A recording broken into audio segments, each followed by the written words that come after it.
I've got a question. Go for it. So, like, you're a relationship counsellor, or you dating coach, coach, right? Yep, supposedly. So, for somebody that has high functioning anxiety, yes, somebody that has abandonment issues, yep. I suffer with really bad insecurities that nobody would ever believe, but I do. Mm-hmm. How would you help me approach my life moving forward if I wanted to be able to open up and give somebody that part of me that my guard's stopping me giving? That's a very good question. Okay, so I would start with the insecurities. Yeah. And personally, and just for the record, I'm not a qualified therapist. This is just my opinion. I'm not even a qualified dating coach. I'm just someone puts his advice online and people want me to coach them, so I do. So starting with the insecurities, we can't control how we feel. No. But we can change how we see something, which then impacts how we feel. Okay. So for example, and I've used this example before, I don't really get jealous. Okay. Right? I'm not a jealous person. When someone comes to me just like, oh, they get really jealous. Like, you know, if they're dating a girl and then they go out and then, you know, like the girl's at the bar and the guy approaches her. So he gets really jealous because maybe the guy's talked to her and she's responding, but she's not feeling him, but that still makes him jealous. Yeah. I don't understand why. Like, you're jealous because you feel he's getting attention from her, or, you know, he's talking to the girl that you're with and, you know, you're feeling a bit territorial. 100%. But if you see it this way, which is how I see it personally, if I've been dating a girl for 3 or 4 months and then we go out to a bar and she goes to the bar to get a drink and a guy approaches her, one, I'll see it like, well, if I think she's gorgeous, another guy thinks she's gorgeous. So how am I going to be mad at another guy trying it? 2, I know what we have. Yeah. So some random guy, some random night isn't going to be a threat to that. Okay. Or 3, if some random guy on a random night is a threat to that, then the sooner I know that, the better, because then she's not the girl for me. Yeah. Once you start shifting how you see things, that starts to then change how you feel about the entire situation. Okay. So if it's like, you know, I can't remember what the saying is, but there's something like for every one person who complains that it's raining, there's someone else dancing in the rain. Okay. Do you see what I'm saying? Yeah, I like that analogy. So when it comes to like, I would start with the insecurities first and be like, okay, what is it that I am insecure about? What do I think? Like, how do I see the situation? And how can I change how I see the situation that then is going to make me feel okay? Is there another way I can look at it? Because there's a silver lining to everything. So I literally just said like, oh, you know, some guys are like, I don't like it when other guys approach my girl. Of course. But then maybe other guys approaching your girl shows that you have a great girl. So if anything, it's a compliment. Yeah. That you have a gorgeous woman. Yeah. Just changing the way you see it can then impact how you feel. And then at that point, you're kind of like, well, yeah. But it's like, oh, wow, like all of you want her, but guess what, fellas? She's leaving with me. You should be jealous. Yeah. Do you see what I'm saying? Yeah. So that's where I'd start from. See, I'm not a jealous person. No, I'm just using that as an example. No, just, you see what I'm saying? Based on what you said, like, that's one thing I don't get. Like, if I'm in a relationship and he's entertaining you or there's something going on, he's allowed that entertainment to take place because he's the one in the relationship. Yes. Therefore, you've done me a favour. I'll see you later, ta-ra. Got you. Yeah. However, I can be quite territorial in the fact of if I put my time and energy in, let my guard down with somebody. Yep. For example, as I've said today, it's a really hard thing for me to do. Yes. If I'm putting my cards in on the table, then your cards are getting put in on the table. And it's like a different version of me then. Because then I'm like, well, I've gone out of my way and put all this time and energy into breaking myself inside out to let my guard down. So then you're mine. Not in like, you're not in a controlling, horrible way, but in a, you don't understand how hard it's been for me to get to this level. Yeah. So I expect the reciprocation of the respect and the understanding back. Yeah. So if you're in town and for example, I have a boyfriend, we're in Manchester or in London, wherever, there's girls all around him. I'm not going to deny that because he's going to be a good looking guy. However, what I wouldn't appreciate right, okay, that's fine, talking, whatever. But the first thing you say is, I'm with my girlfriend, or like, you don't need to entertain them. I know. Sorry, I know exactly. You know what I mean, don't you? I do. It's so funny. Like, I remember seeing this meme where it was just like, it was this funny skit. A guy was like walking, and it's like how every girl expects her boyfriend to act, and a woman just goes, "Oh, excuse me." He's like, "I have a girlfriend." Like another one was like, "What's the time? I have a girlfriend." And it's just like, it just reminded me of that. Do you understand where I'm coming but from? I do know what you mean. On yeah, a respect entertaining level. it. Yeah, but I think regardless of how hard or how much it took for you to get to that point, I think that is a reasonable expectation throughout. Yeah. Like, just because it took you more to get to a point where you could be open and vulnerable with him, that doesn't mean that even if you weren't at that point, or if it took you less, that he shouldn't handle that with respect for the relationship. Correct. Do you see what I'm saying? Yeah. Like, and this is what I was saying. So like in that situation, like on a night out, yeah, that's fine. Go and get all the looks and attention you want, because let's be fair, it's going to work both ways. Of course, you're probably going to get more attention. So, let's be honest. But I would be straight away, because I've got bad anxiety, I'd be like, I wouldn't entertain it. Like if you're having a laugh and a joke, that's fine. But your boyfriend stood next to you, having a laugh and a joke with you. Yeah. They're the respect levels that I come in at. Yes. Like if I'm putting my energy into someone, then I respect that person to a whole different level, whole different degree. And I expect it back. When I don't get it back, that's a red flag for me. That's like, well, if I'm giving you everything, then I want it back. If I don't get it back, then the door's there. Bye. I agree. I agree. I think there's an element though. Sometimes when you enter into a relationship, sometimes we have to understand that someone's standards for certain situations might be different to ours, and them having a different standard doesn't mean that they're intentionally trying to disrespect you. No. Do you see what I'm saying? 100% And so you have agree. to communicate, be like, okay, in this kind of scenario, this is how I would handle it, and this is how I'd appreciate if you could. I think relationships only work with communication. Yeah. You have to communicate. But again, if you don't comprehend what the other person is saying, or you don't understand their intake on what they're trying to communicate, it's never going to work. I agree. I do agree. I think it's more important. I don't think you even have to understand why they need something, but I think it's more important that their needs can be met. Is that not the same thing? If you want to meet your girlfriend's needs, then you have to understand where she's coming from with a point of view to be able to get this perspective to respect her. Do you not think? I think if you can, yes, but I don't think it's a necessity, because I think it's just more important, because there'll be some things that you disagree on. There'll be some things that I don't understand, because it might be one of those things where, you know, men and women, we're more the same than different, but we are different. And so there may be some things that as a person, I just think differently about something than she does, or it's because I'm a guy or whatever it is, right?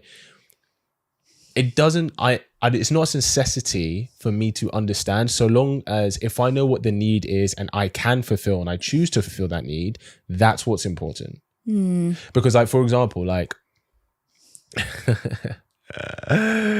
she's gonna hate me. What, for started? Yeah. Okay. For example, she won't mind this. For example, there was one time when preparing for a shoot day, for guests with podcasts and stuff, and she had stayed the night. And I have a routine in the morning. In the morning, I go to the gym, come back, eat food. I've already set up, and I'm sorting out with my producer coming, all of this stuff, right? Yeah. And all of that, went to the gym, came back. She'd made breakfast for me, lovely. All of this stuff.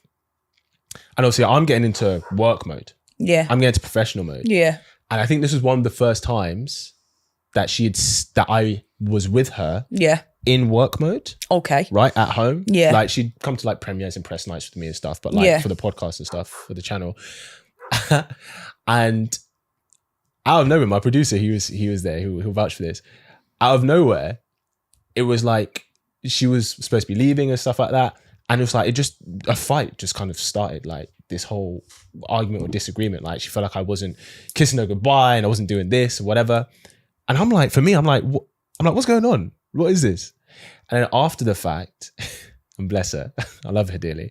She was just like, look, I wanted your attention because I felt your attention just went on work and I was there and I didn't have your attention. Yeah. Do you know what I mean? Yeah. And she was like, I would have just appreciated if while I was there, you know, you just kiss me goodbye, or like, you know, you saw me to the door, as opposed to just focusing on work. And she was like, I'll do better to allow you to do that. And I was like, rah, for me in that moment, I didn't understand what she needed. Yeah. And I'm like, you know, I'm working, like, why is my attention in need of yours right now? But it's just so she feels seen, even though I'm in work mode. Yeah. I may not understand why that need is there, because I wouldn't have an issue with that. But then I don't mind fulfilling that need if that's what she needs. Does that make sense? Yeah. That might be a long-winded story to say, but yeah, I know what you mean. I think it's, as long as the person's needs, you know what their needs are, you don't always have to understand why. Do you know?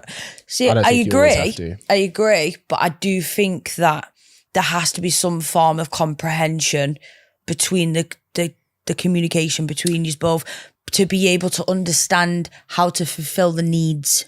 That's fair.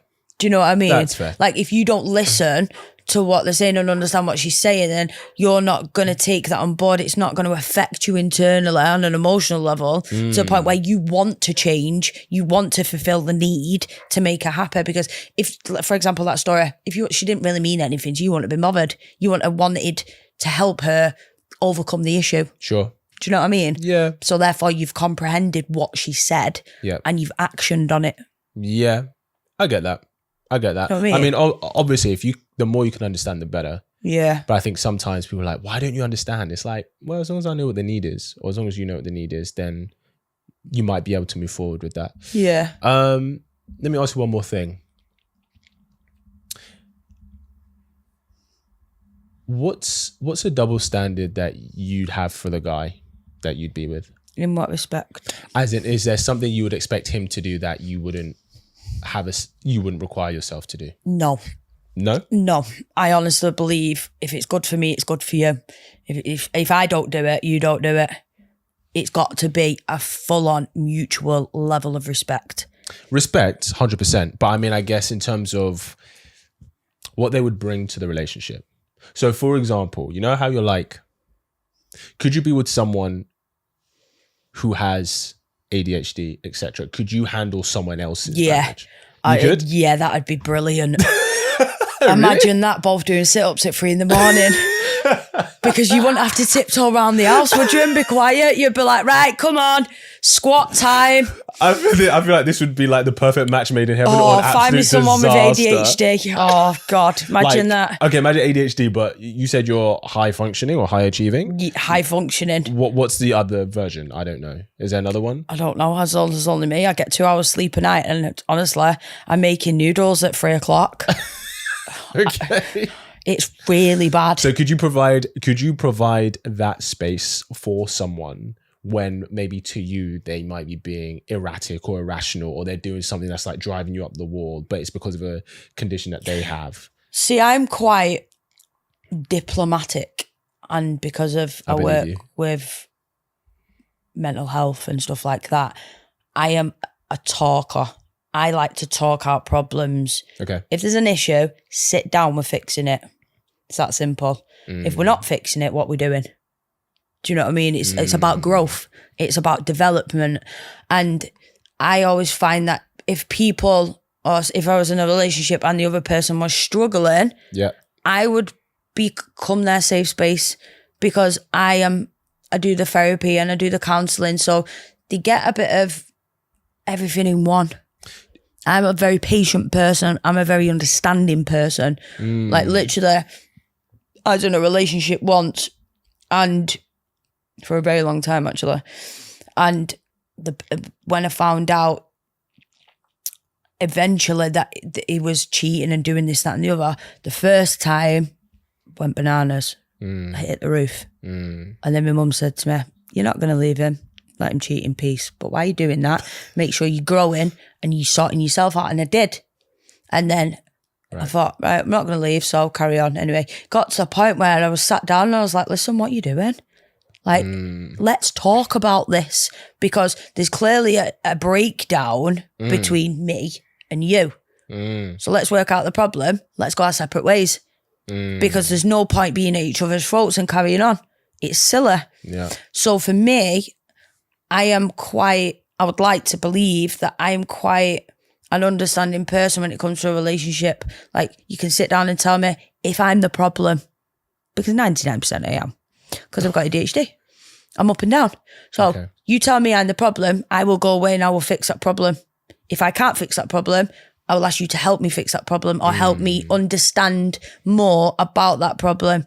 I'm very, very, very workable, moldable.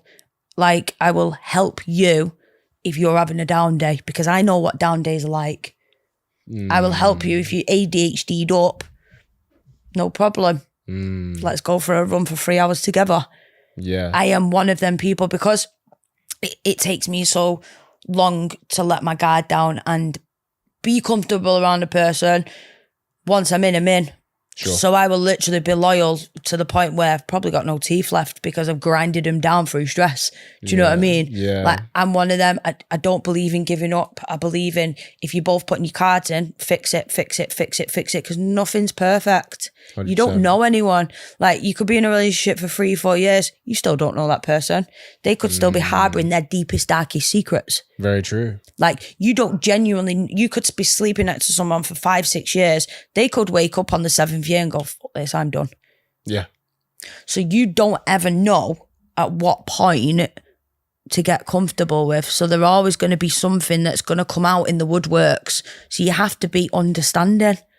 Yeah. Do you know what I mean? No, I completely agree with you. I get that. I'm ready for change. Do you ever feel that you have enough to take someone else's stuff on with how much you're kind of dealing for yourself? Like, do you have enough capacity? Do you have enough energy? Do you have enough spirit to take on someone else's stuff? I have tried in the past. Like, I've been in relationships. I'm not a relationship like phobe. I've been in them. I've put 110% effort into them. Yeah. I've give everything until I'm a mess on the floor in the corner because I can't physically take it anymore. You can't do it anymore. But I think going back, yeah, I was very, very unhealed at those points. So I'm trying to fix people before I'm fixing myself. So when I come out of relationships and stuff like that, I've then took the time out to work on me, to heal me, to allow my inner self to grow and develop. So now I'm in a very, very, very good position in my life that if I met the right person, I would 100% say, okay, this is the problem, this is what I deal with, but vice versa, I'll help you back. I'm not saying that I would never, ever be in a relationship. What I'm trying to say is that it's a lot for somebody to take on. Hope you really enjoyed that clip. If you want to watch the full episode where that clip is from, then I want you to click right here where you can watch the full episode. And if you're ready to claim your man today, enroll in my program below, and I'll see you there. Wishing you an amazing day.